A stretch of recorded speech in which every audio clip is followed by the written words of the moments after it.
আলহামদুলিল্লাহ লা ইলাহা ইল্লাল্লাহ লা ইলাহা ইল্লাল্লাহ মুহাম্মাদুর রাসূলুল্লাহ। এখনই দোয়া হবে।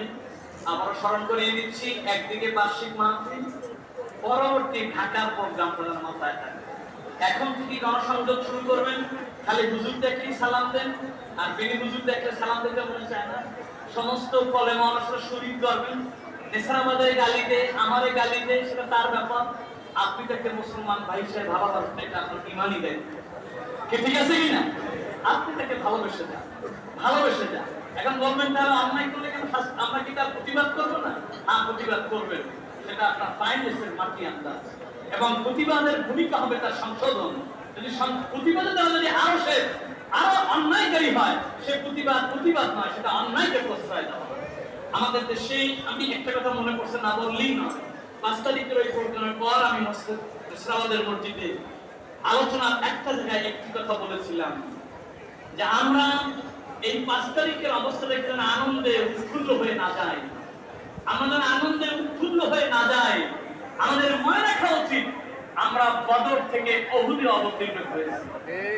আমরা বদরের ময়দান থেকে আমরা উহুদের ময়দানে অবতীর্ণ হয়েছি। ধৈর্যের সাথে, বিচক্ষণতার সাথে যদি আমরা সময়ের সদ্ব্যবহার করতে পারি, তাহলে ফাতহুল মুবিন অর্জিত হবে। আর যদি আমরা ধৈর্যের সাথে সময়ের সদ্ব্যবহার করতে ব্যর্থ হই, তাহলে আমসালা সাপ যাবে। আমি এখন দেখতেছি আমসালা যাওয়ার উপক্রম হয়েছে। এটা আমাদের প্রেসিডিয়াম সদস্য ডক্টর শহীদুল হক খুব ইশারাতান বলেছে, ও মনে রাখেন একসময় আমরা প্রতিবাদ করেছি, তার ধাক্কা ভারত পর্যন্ত লেগেছে। আর এখন প্রতিবাদ কিন্তু আমেরিকা পর্যন্ত যেতে হবে।